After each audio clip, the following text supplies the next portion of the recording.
What's up, guys?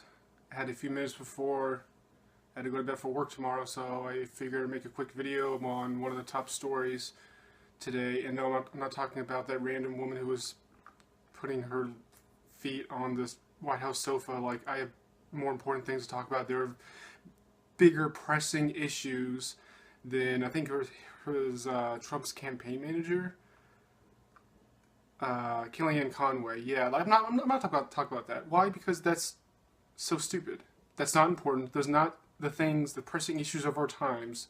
You know, people complain that critics of Trump criticize tiny little things like the way he said something, or they twist something that he said, or his campaign manager putting her feet on the sofa. You know, it's just like, I don't do that because I can actually criticize him on his policies. And the policy I'm going to criticize today is that his spending bill that he proposed today has a big surge in military spending, and specifically $54 billion increase in military spending. That is a 10% increase. That is the single biggest increase in military spending in U.S. history. I wonder where he's going to get that $54 million. You know, because we are $20 trillion in debt, so I don't know where he's going to come from. Oh, he's going to make up that magic money. Because when you print money, and you can still spend money even though you're in debt, then who cares if you actually have money to spend it? You just keep on spending. And Democrats and Republicans alike don't care. There were $20 trillion in debt. They both want big government, but for different policies, different sectors of the economy, different agencies and stuff like that. So no, they're both. I've already did a whole video on this, how presidents on both sides of the aisle increase spending every single year. They're both big government. Now, some Trump supporters will say, well, Trump is just doing what he promised in his campaign, so you can't get mad at him for it. And I'm like, when has that ever been a rule? No, I'm not criticizing him because he's doing what he said he'd do. I'm criticizing him because the things that he said he would do are bad.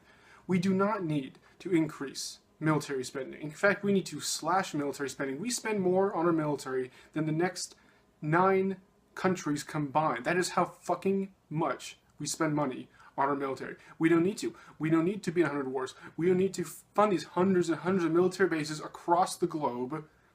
We just don't.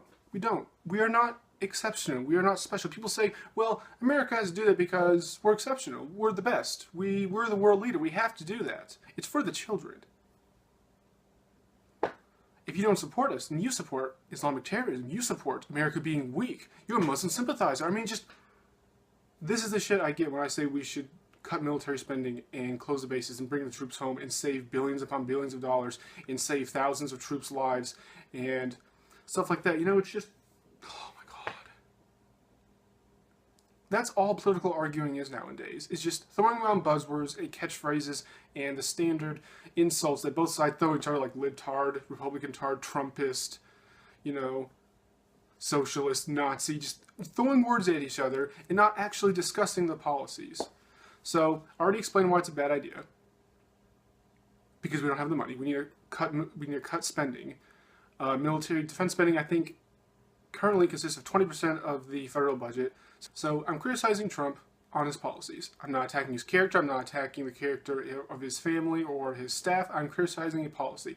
I'm being consistent in this criticism of this policy because, as you see in my earlier videos, I railed on Obama for decades on end.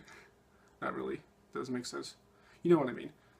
Railed on him for huge military spending. Railed on him for being in 100+ wars. Railed on him for killing civilians, committing war crimes, committing terrorism against other countries. I am consistent. I don't care if you're a Republican or a Democrat. If you hypothetically a libertarian came into office and he did this, I would criticize him.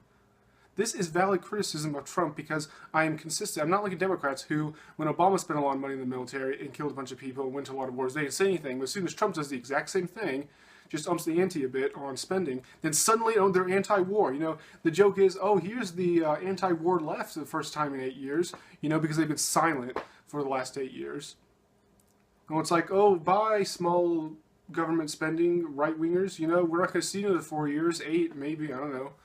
You know, it's just like, their criticism is not on the issues. They don't actually care about any of these issues because they flip-flop depending on who they're criticizing.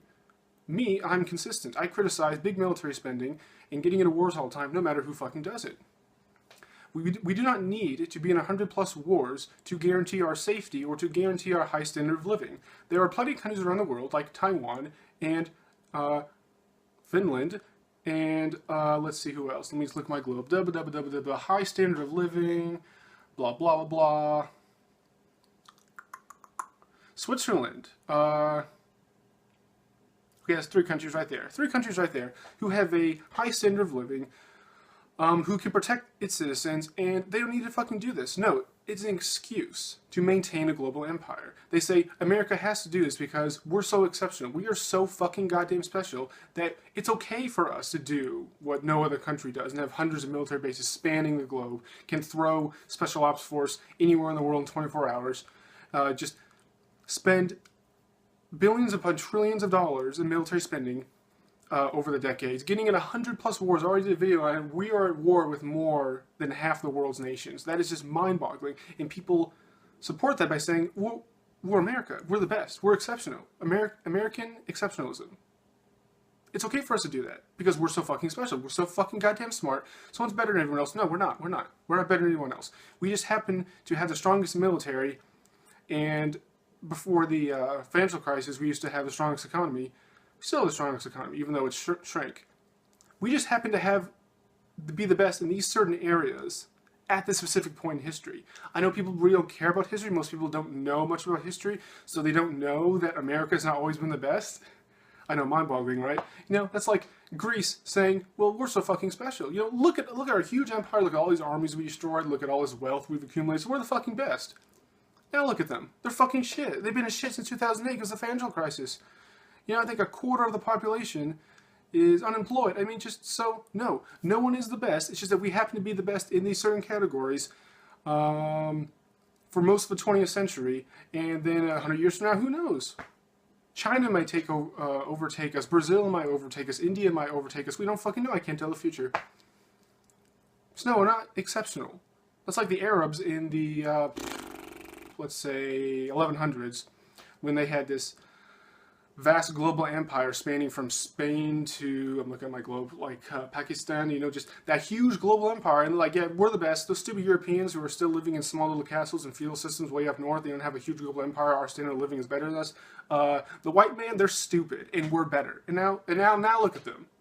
Middle East sucks. Except for like Dubai, but that's because of oil. But you get the idea. The Arab Empire happened to be the best at that specific time. It doesn't mean that the Arabs are better than anyone else, and they're smarter than everyone else. No, they just happen to be the best at that particular time. History goes in waxes and wanes when it comes to how good a country is. Now, Trump supporters will say, well, he's increasing military spending, but he's going to cut other programs to make up for that. Well, if only the agencies and programs he wanted to cut equal to $54 billion, then I would be okay with that. I mean, I would rather him just cut all those programs they say he was going to cut, and then we take $54 billion off the deficit. But that's beside the point. But I guess breaking even is better than going $54 billion more dollars in debt. But the programs he wants to cut, like I'm looking at the article right here. Excuse me. I posted to the posted in the description as always, the Washington Post. He wants to cut agencies like the EPA and cut foreign aid. You know, those are 2 things that they named right off the bat because the thing isn't finalized. It's just like the EPA received $8 billion last year. $8 billion versus $54 billion. Foreign aid consists of around 1% of the whole federal budget. You know how much defense spending is? I just said it earlier, 20%. So he's cutting 1.5% and increasing the already 20%. It's just the numbers. He doesn't like numbers. That's what I'm going to call this video. Trump doesn't like numbers. He doesn't like math because he says he's going to balance the budget, and while increasing military spending, not cutting Social Security, not cutting Medicaid, not cutting Medicare, and he doesn't care that any economist worth his shit will say you can't do that. The numbers don't match up. You are still spending way much than you're cutting. You're still adding deficit. You're still adding to the debt. And he's just like, no, fuck you, you're fake news, you're a fake economist. You're spinning alternate facts, you know, or whatever fucking buzzwords he comes up with. He doesn't care that the empirical data shows that he can't do what he says he's going to do. He doesn't care. And his supporters don't care either. They can't do this math. They don't like numbers either. They can probably not even count to 10. You know, so when he says he can do all these things, they don't actually look into it and say, well, ooh, he's way off. Completely way off. He's only going to add the problem of the debt and deficits, and then we are only furthering towards defaulting on our debts, and then hello 2008 financial crisis all over again. But he doesn't care. He'd be out of office way before that. All his little crony little friends would be out of office way before that. That's a problem politicians have these short terms, is that they only think in the short term. So, like, why should I spend all this fucking time solving a problem that's going to happen 20 years from now, and I'll be out of the office in 4 or 8? Why? There is no rational incentive for them to do that. The problem is that every single politician does this is why you have these problems that span over decades, because no one takes the time to fix them, because no one gives a shit. Congress, they have no term limits, they can be in there for decades, they don't give a shit. And this is how we have these problems, where we are increasingly spending so much money that eventually we don't have enough money to even pay the interest on our debt, and then when that happens, boom, game over. We default on our loans, China's going to say, fuck no, we're not giving you more money, and that's going to be the end of it. But no one cares. No one wants to talk the hard facts of economics. It's boring. It's not as fun as Kellyanne Conway, is that her name? I keep forgetting her name. That stupid bitch has said alternate facts. Yeah, it was it. Kellyanne Conway. It's much more interesting to talk about her putting her feet on the sofa than it is about, I know you have to look at all these graphs and all these numbers are really boring, but guys, it's really serious. We're going to default on our debts, and then it's going to be really shitty. For 99%, 1% will be fine. They have all their money in offshore bank accounts, and they do corporate tax loopholes to save billions of dollars, so they'll be fine. Trump and his buddies will be fine. Top Democrats will be fine too. You know, they're part of the same team, and the rest of us will be fucked.